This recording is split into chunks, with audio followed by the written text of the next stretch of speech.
Kita tahu pemerintah sekarang sangat suka membangun infrastruktur, setuju? Tidak salah membangunnya. Yang saya nggak suka adalah hutangnya, bener nggak? Jadi ada ribuan cara untuk membangun tanpa hutang. Jadi saya ceritakan dulu adalah di mana kita di Kementerian Pertahanan dulu, sekali lagi saya bukan sekarang, jadi saya bilang itu udah masa lalu saya.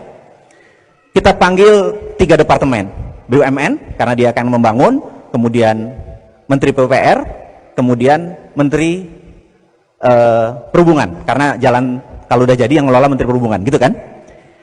Sewaktu kita panggil, kita tanya, Bapak membangun jalan dari ujung Lampung sampai Aceh, saya angkat topi, betul ya? Yang saya mau tanya adalah, ada nggak jalan yang 3 km lurus? Mereka bertiga, pejabat ini bingung. Untuk apa, Pak?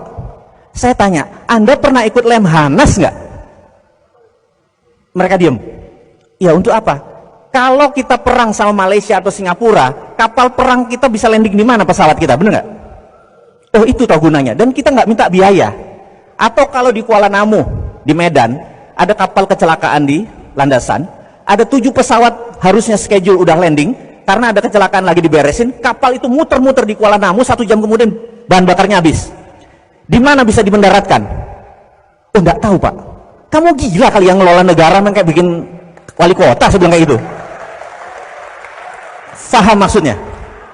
Ya, nggak sederhana kalau bikin wali kota, bikin jalanan, silakan, kapal juga nggak perlu landing di situ, bener nggak? Terus saya lihat Departemen Perhubungan, saya bilang, Anda membangun 15 pelabuhan di perbatasan luar Indonesia, saya angkat topi. Triliun biayanya, saya angkat topi untuk menghidupkan ekonomi, betul nggak?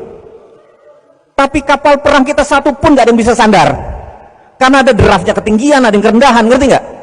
Kami nggak bisa bela negara. Jadi waktu kemarin Raja Ampat ada kapal yang nyangkut, kita nggak bisa protek, karena Anda tidak ngerti bela negara. Bisa bubar negara kita ini, bener nggak? Ini bukan kampanye. Nah, ini hanya menceritakan bahwa ngelola negara itu modalnya bukan dengan belusukan doang, nggak bisa. Ya, ini yang harus difahami kita. Ini yang harus difahami kita. Nah,